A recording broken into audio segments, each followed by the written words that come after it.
Start our next topic of chapter 2, the Russian Revolution.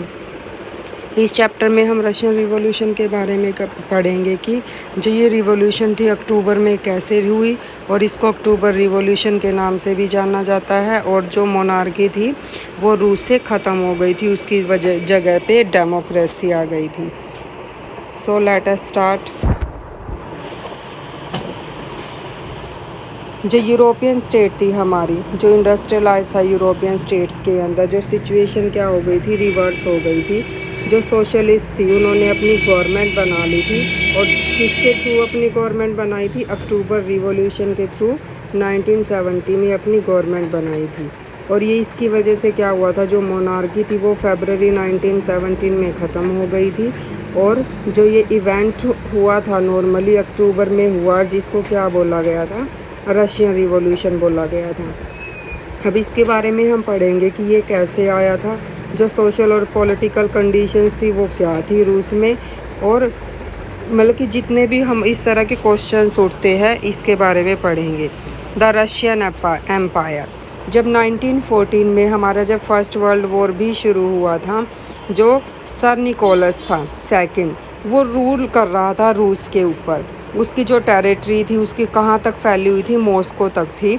और Russian empire में क्या include किया गया करंट डे में? Finland, Latvia, Lithuania, Estonia, part of Poland, Ukraine and Belarus. ये कहाँ तक फैला हुआ है? जो पैसिफिक ओशियन है उसके पास तक फैला हुआ है। कंप्राइज टुडे जो सेंट्रल एशियन स्टेट है, as well as Georgia, Armenia and Azerbaijan. ये सारी की सारी क्या है उसके अंदर? सेंट्रल उसकी स्टेट्स हैं। जो मेजॉरिटी रिलीजन था उसका अंदर क्या था? ऑर्थोडॉक्स क्रिश्चियनिटी थी। और जो ये ग्रोन हुआ था ये हमारा ग्रीक ऑर्थोडॉक्स चर्च के नाम से ग्रो हुआ था। इस एम्पायर में जो इंक्लूड किया गया था वो कैथोलिक्स थे, प्रोटेस्टेंट्स थे, मुस्लिम थे, और बुद्धिस्ट को भी इंक्लूड किया गया था। अब जो नेक्स्ट होगा हमारा वो होगा इकोनॉमी एंड सोसाइटी कैसी थी इसके अंदर। जब बिगनिंग हुई 20th सेंचुरी की, जो ज़्यादा से ज़्यादा वास्ट मेजॉरिटी क्या थी? जो रशिया की पीपल थी वो क्या थी? एग्रीकल्चर पे बिलीव करती थी, एग्रीकल्चर करती थी। मतलब कि लगभग 85% जो एम्पायर पॉपुलेशन थी वो एग्रीकल्चर से ही अर्न करती थी और अपनी जीवन चलाती थी। जो ये प्रपोर्शन क्या था? काफ़ी हायर था यूरोपियन कंट्री से। इसी के एग्जांपल में जो फ्रांस और जर्मनी में था ये 40% और 50% था, और लेकिन उसमें क्या था? 85% था, जैसा कि इंडिया में है। अब ये जो एम्पायर था, कल्टीवेटर्स क्या करते थे? प्रोड्यूस करते थे और उसको मार्केट में सेल करते थे, और जो उनको नीड होती थी वो अपने पास रख लेते थे, बाकी का जो सरप्लस होता था वो मार्केट में बेच देते थे। जो इंडस्ट्रीज़ भी थी वो काफ़ी पॉकेट्स थी, इंडस्ट्री भी मिली थी, इंडस्ट्रीज़ भी थी छोटी छोटी। जो प्रोमिनेंट इंडस्ट्रीज़ एरिया था वो सेंट पीटर्सबर्ग और मॉस्को था, जहाँ पे ज़्यादा इंडस्ट्रीज़ लगी हुई थी। जो क्राफ्ट्समैन थे वो क्या करते थे? ज़्यादा से ज़्यादा प्रोडक्शन करना चाहते थे, और जो लार्ज फैक्ट्री में एग्जिस्ट किया उन्होंने अलोंग साइड जो क्राफ्ट वर्कशॉप भी लगा रखी थी। काफ़ी सारी फैक्ट्रीज़ भी सेटअप की गई थी 1890s में। जो रशियन रेलवे थी नेटवर्क को एक्सटेंड किया गया था। जो फॉरेन इन्वेस्टमेंट थी इंडस्ट्रीज़ की वो भी इंक्रीज़ की गई थी। कोल प्रोडक्शन को लगभग क्या हो गया था? डबल हो गया था। जो आयरन और स्टील का आउटपुट था वो क्वाड्रप्ल, मतलब कि फोर्थ, 1/4 हो गया था। अब 1900 में क्या हुआ था? सेम कुछ एरिया में जो फैक्ट्री वर्कर्स थे, क्राफ्टमैन थे, वो लगभग क्या थे? इक्वल इन नंबर में थे, बराबर थे। क्राफ्टमैन भी उतने ही थे, फैक्ट्री वर्कर्स भी उतने ही थे। कुछ इंडस्ट्रीज़ क्या थी? प्राइवेट प्रॉपर्टी थी इंडस्ट्रियलिस्ट के पास।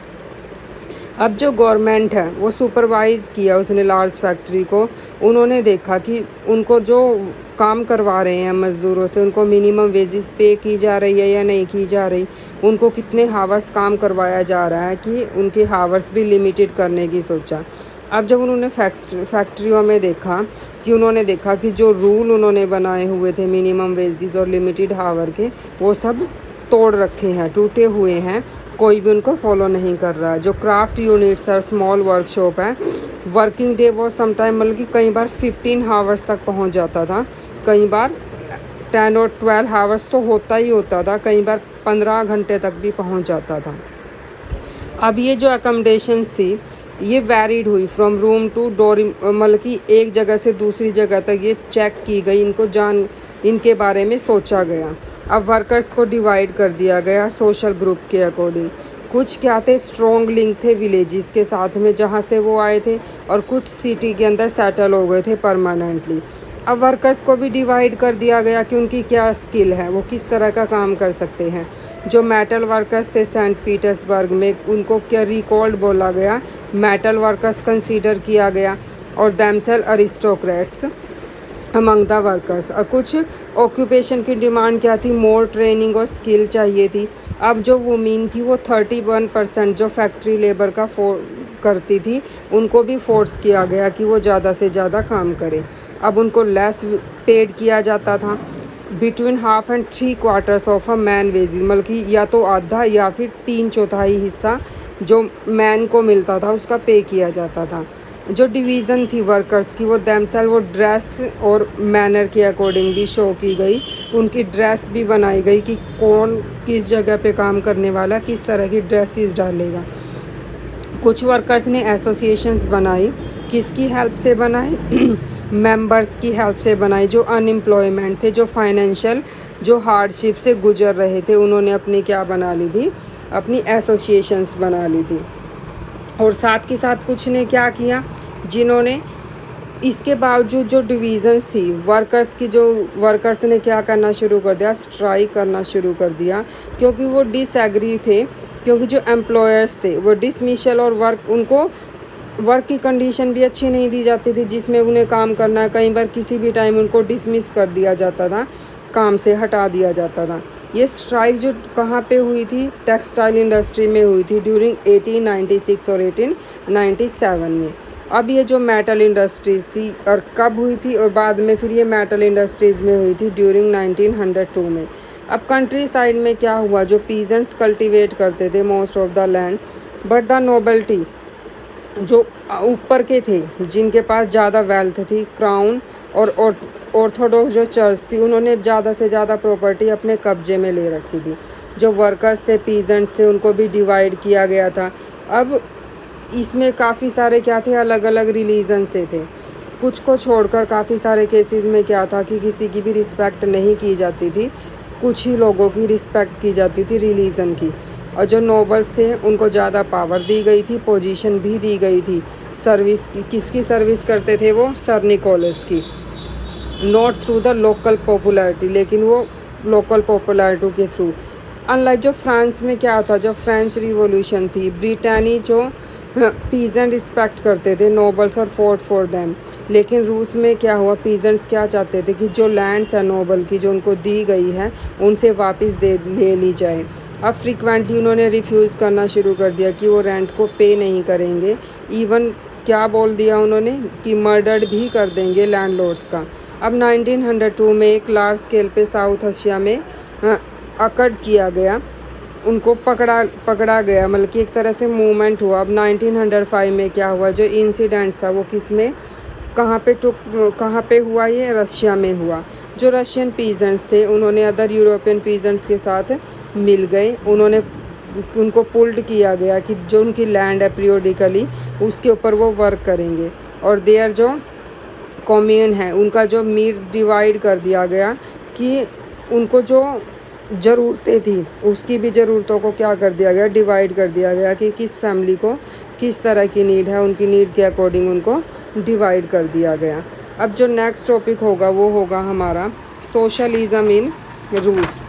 अब जो जितनी भी पॉलिटिकल पार्टीज़ थी वो इलीगल थी रूस के अंदर 1914 से पहले। जो रशियन डेमोक्रेटिक वर्कर पार्टी थी वो 1898 में फाउंड हुई थी। जो सोशलिस्ट थे उन्होंने रिस्पेक्ट किया था जो कार्ल मार्क्स का आइडिया था, जो कार्ल मार्क्स था एक फिलोसफर था। अब जो गवर्नमेंट की पॉलिसीज़ थी वो जितनी भी वो ऑपरेट करती थी उन सबको इलीगल बताया था कि वो इलीगल ऑर्गेनाइजेशन है, इसलिए सेटअप किए गए न्यूज़पेपर, मोबिलाइज्ड वर्कर्स किए गए, बल्कि वर्कर्स को अवेयर किया गया और स्ट्राइक्स को ऑर्गेनाइज किया गया।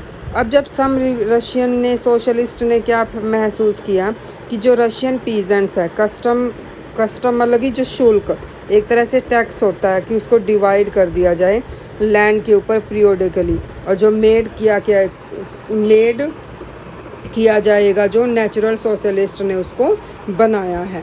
अब साथ के साथ क्या हुआ, अब उसको पीरियोडिकली डिवाइड तो कर दिया गया, लेकिन जो पीजेंट्स थे और वो नॉट वर्कर्स, जो उनका मेन फोर्स था वो किसके ऊपर था, रिवॉल्यूशन के ऊपर था। क्योंकि जो रशिया में जो सोशलिस्ट थे वो उसी तरह से ही थे, क्विक थे, मतलब कि ज़्यादा जल्दी करते थे, वो एक्शन जल्दी लेते थे। अब सोशलिस्ट एक्टिव थे पूरी की पूरी कंट्री साइड में 19th सेंचुरी में। अब उन्होंने एक सोशल रिवॉल्यूशनरी पार्टी बनाई 1900 में। अब इस पार्टी ने स्ट्रगल किया पीजेंट्स के राइट्स के लिए, उनकी डिमांड के लिए और उनकी लैंड के लिए जो बिलोंग करती थी नोबल्स ने अपने कब्जे में ले ली थी और उनको ट्रांसफ़र करनी थी पीजेंट्स को।